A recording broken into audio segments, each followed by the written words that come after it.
Hi, nitwa Neza Rachel muri iki kiganiro Tsapa Fashion Show.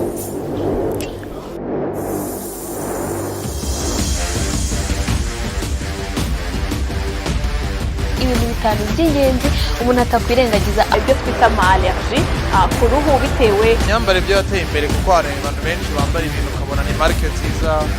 This is the best station. You don't even tune your TV because this is the right time you can be seeing nice fashionista.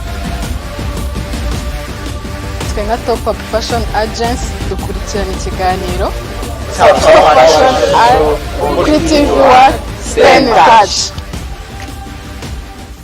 twongeye kubasuhuza inshuti bakunzi ba Tsapa Fashion Show tunabaha ikaze mu kiganiro cyacu cy'uyu munsi. Nk'uko mubimenyereye uyu ni umwanya mwiza tubagezaho amakuru atandukanye ajyanye n'imyambarire ndetse n'ubuzima busanzwe. Ikiganiro ni Tsapa Fashion Show y'India Center Uwamahoro. Ntugira huye.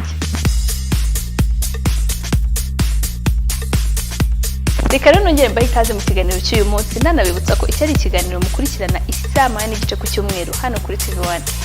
Kandi mwabasha no gukurikirana ibiganiro byatambutse kuri channel yacu ya YouTube, aho wajya kuri YouTube ukajya hashakirwa ukandikamo Tsapa Fashion Show ugakora subscribe, hanyuma ukareba ibiganiro byose byatambutse nta nkomyi. Wanatwandikira kandi uramutse ufite igitekerezo, ikibazo cyangwa inyunganizi kuri nimero ya telefone ubona kuri screen yawe cyangwa se ukanatwandikira kuri WhatsApp. Wanaduhamagara kandi kuri iyo nimero hanyuma ukabasha kuduha ubutumwa bwawe nta kibazo na kimwe. Kandi tunabibutse ko ubutumwa bwanyu ari ubw'agaciro kuri twe. Timire ndetse n'abantu bakomeza kutwandikira baduha ibitekerezo byabo. Nanabwira kandi urubyiruko rugenda rutubaza uko rwakwifatanya n'abandi banyamideli ntimucikwe n'ikiganiro cy'uyu munsi cyane cyane urubuga rw'abanyamideli. Reka rero nk'uko mumaze kubimenyera dutangire n'agace kacu kabanza ariko Fashion and Lifestyle News tugiye kugezwaho n'Iradukunda Mia Benita.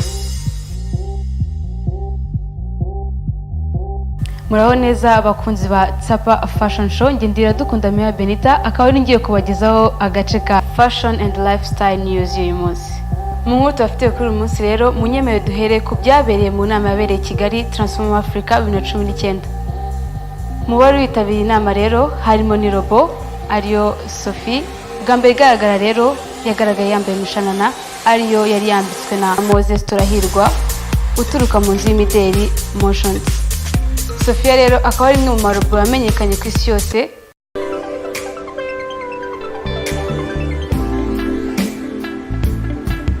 I think we can be friends.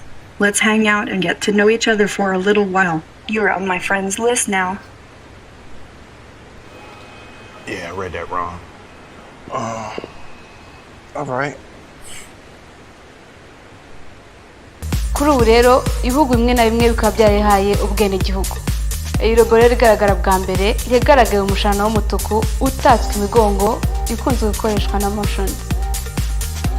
Ku nkuru yacu ya kabiri rero y'uyu munsi ku cyumweru tariki 12 z'ukwezi kwa gatanu mwaka 2019 nubwo habaye amajonjora y'abazamurika imideli mu gitaramo cy'abanyamideli Mercedes Benz Fashion Week. Iki rero akaba ari igitaramo mpuzamahanga kidasanzwe kibera mu Rwanda, akaba ari ku nshuro ya mbere kigiye kubera mu Rwanda. Iki gitaramo rero kikaba gisanzwe kibera mu gihugu cya Ghana. Iki gitaramo rero kikaba cyitabirwa n'ibihugu bigiye bitandukanye ku isi hose. Igitaramo kikaba kizaba tariki 31 Gicurasi ndetse n'iya mbere Kamena. Kikaba kizabera rero Convention Center.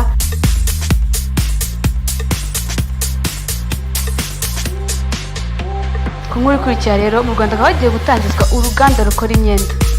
U Rwanda rukaba rwasinye amasezerano na kampani yo mu Bushinwa Pink Mango CND ko gushyiraho uruganda rukora imyambaro. Uru ruganda rero mu gihe rutangiye rukaba ruteganywa yuko ruzaha akazi abasanga 7500 mu gihe kingana n'imyaka 5. Uru ruganda rero akaba ari urwa kabiri rukomeye rw'Abashinwa rugiye gutangira hano mu Rwanda. Urwarubanjije rero akaba ari CNH Government narwo rukaba rwarahaye abanyarwanda bagera ku 1000 akazi. Inkuru dusoreze kuri uyu munsi rero akaba ari inkuru ibabaje, inkuru y'umunyabrazil w'umunyamideli w'imyaka 26 Tall Suarez rero yitabye Imana ubwo yari mu gitaramo cya Soul Fashion Week. Uyu musore rero akaba yarituye hasi mu gihe yari mu myiyereko ari imbere y'imbaga, bamwe ndetse bagatangira kwibaza niba ibyo yakoze ari byo yigirisha cyangwa se ari byapanzwe.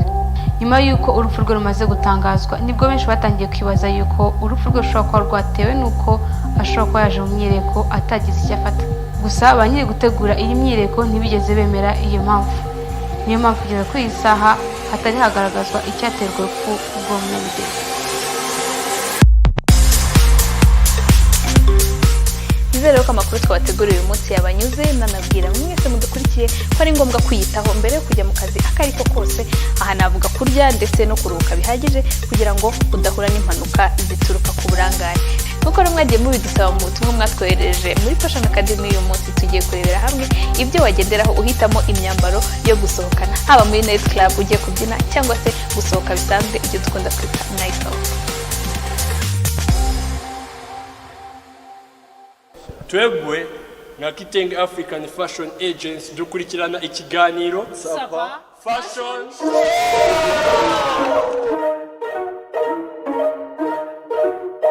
Mbere yuko dukomeza na Fashion Academy ariko najya nkwibutse ko uramutse ukeneye umwenda mwiza wakwambara haba mu rugo, haba mu kazi se, haba mu birori bitandukanye, wagana designer niyo nagira Eliane agufitiye imyenda myiza cyane, yaba iy'abagore, yaba iy'abagabo, y'abakobwa, y'abana, ndetse niyo waba ufite design mu mutwe wawe agufitiye design zitandukanye nziza, akaba yanagufasha guhitamo kureba ikubereye kandi ku giciro cyiza cyane. Waba wibaza rero aho wakura Eliane kugira ngo akwambike neza? Eliane akorera mu mujyi wa Kigali haruguru y'inkuru nziza mu kaboko k'iburyo, akaba anakorera kandi mu nzu ya UTC, akaba afite n'iduka ndetse muri Marriott Hotel. Aho hose akaba ariho wamusanga ukirebera imyenda afite. Uramutse kandi ushaka kumuha commande cyangwa se ko muvugana mbere yo kujya kumureba, wamuhamagara kuri telefone igendanwa nimero 0783 4044 0783 4044. Mu gace kaciro ka Fashion Academy kuri uyu munsi tugiye kurebera hamwe ibintu bitanu ugomba kwitaho igihe ugiye mu kabyiniro cyangwa mwe dukunda kwita night club. Icyambere, si ngombwa ko wita ku mabara y'umwambaro ugiye kwambara, kuko ahanini ari amatara muri night club inshuro nyinshi aduhindurira amabara y'imyambaro tuba twambaye.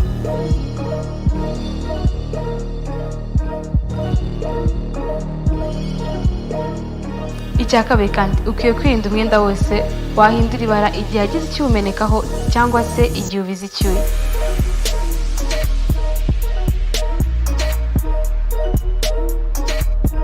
Icya gatatu, ugomba kwirinda kwambara inkweto zoroshye cyangwa se zishobora guteza impanuka. Ugomba kwambara inkweto zikomeye kuko hashobora kuba hari uwagukandagira cyangwa se akaba ari icyakomerekaho.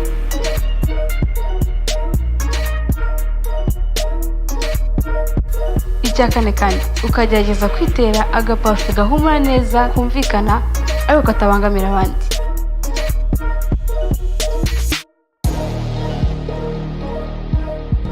Icya gatanu, ugomba kugerageza gushyira umutako uwo ari wose ku kuboko ariko utandukanye n'uw'abandi, yaba isaha cyangwa undi muringa.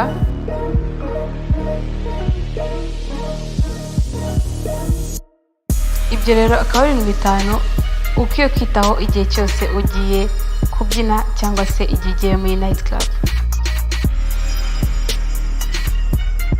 Arakoze cyane rero Mia Benita kuri Fashion Academy tugejejeho ngira ngo mwanyuzwe, ndetse n'abadusabye kubereka uburyo basohoka basa cyane cyane bagiye kubyina. Reka dukomeze n'igice gikurikiyeho aricyo urubuga rw'abanyamideli. Nongera ndetse no kurarika urubyiruko rwifuza kuba rwagana aba banyamideli kugira ngo bafatanye umwuga ntibashikwe.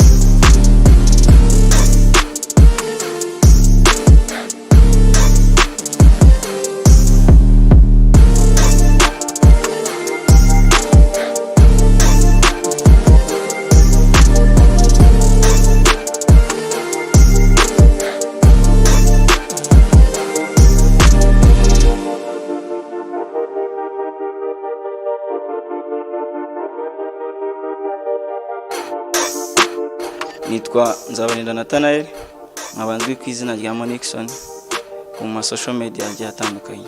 Murakoze, nitwa Beneza Claude, nkabazwi ku izina rya Breeze Apia abandi model muri Apia Group.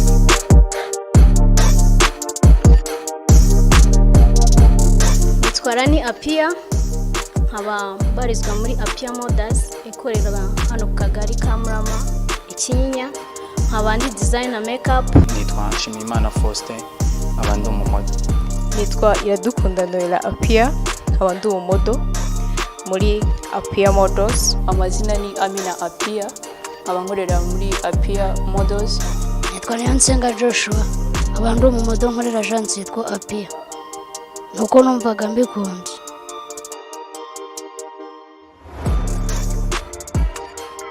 Ntago mbikora nko kwishimisha kuko ntago nava mu rugo ngo nzangaha cyangwa se ngire n'ahandi hantu nitegura njya muri event bikora nk'umwuga. Bituma ndapfusha igihe cyanjye ubusa niteganyiriza imbere hanjye hazaza.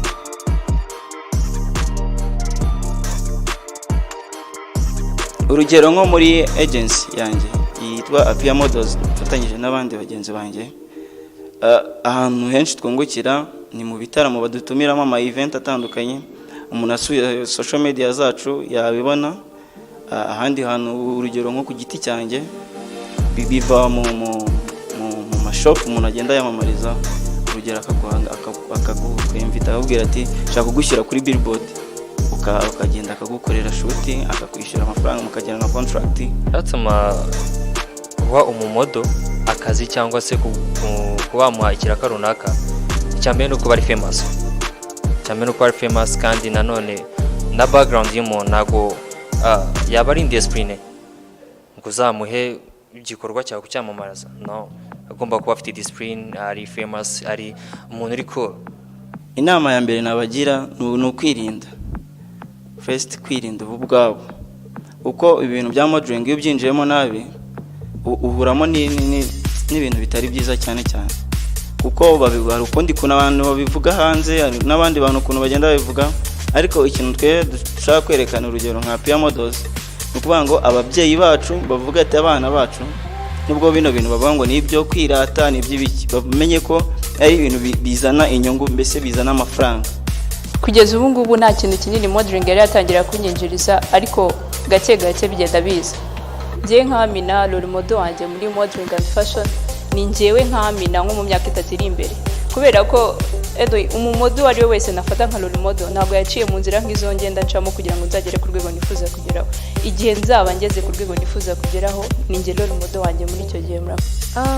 Nashishikariza abakobwa bakitinya muri modeling. Aka ni akazi, hari ababitinya wenda bavuga ngo ni uburara, hoya, kuko aka ni akazi ushobora kwinjiza amafaranga, kandi nkabwira n'ababyeyi gutinyura abakobwa babo n'abana babo. Akenshi ababyeyi babo barabarimita.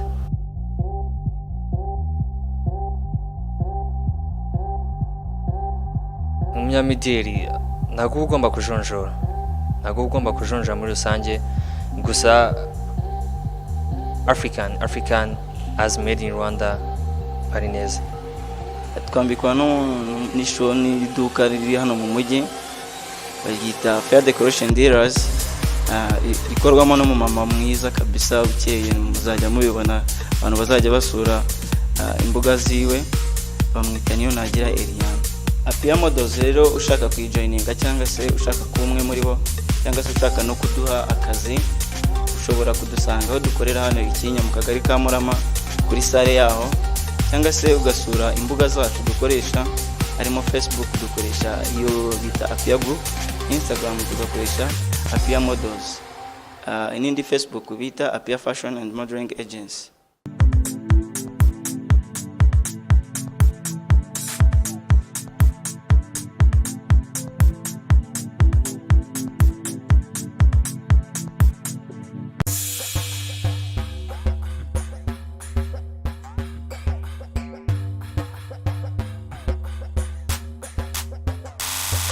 ngira ngo mwabibonye ko abana bakora ibishoboka byose kugira ngo bagere ku rwego rushimishije. Tunasaba abantu bakuru babegereye mu ngeri zitandukanye, baba aba designers, ababyeyi n'abandi batandukanye, kubatera ingabo mu bitugu bakabafasha nk'uko mwabibonye designer Eliane Alko.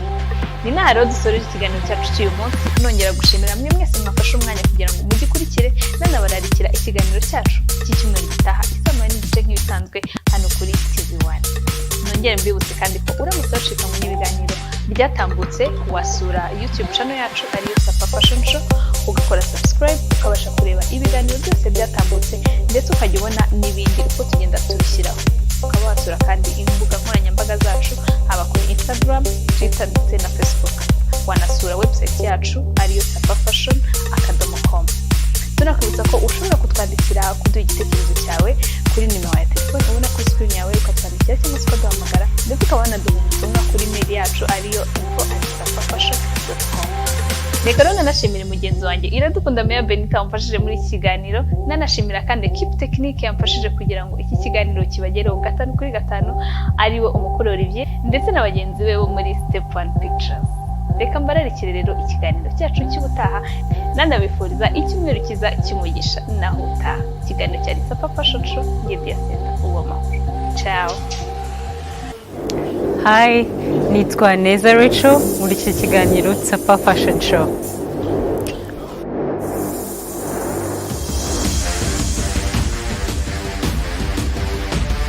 Ibintu bitanu by'ingenzi umuntu atakwirengagiza ibyo twita allergy ku ruhu bitewe imyambaro byo yateye imbere kuko hari abantu benshi bambara ibintu ukabona ni market nziza. This is your best station. You don't even tune your TV because this is the right time you can be seeing nice fashionista. Twe nka Top Up Fashion Agency dukurikirana ikiganiro kuri TV1 Stay Touch.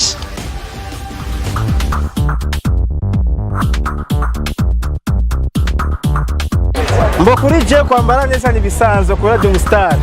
Hano rero tukaba turi kumwe n'abandi bantu bitabiriye Deshawe Party. Murabibona rero ko ndaberewe rwose kandi nawe byakubera. Mushanana atari umwambaro w'abantu bakuru nkuko cyera twabitekerezaga. Kugira ngo wumve ko wambaye neza nuko ubanza kwiyumva wowe ubwawe.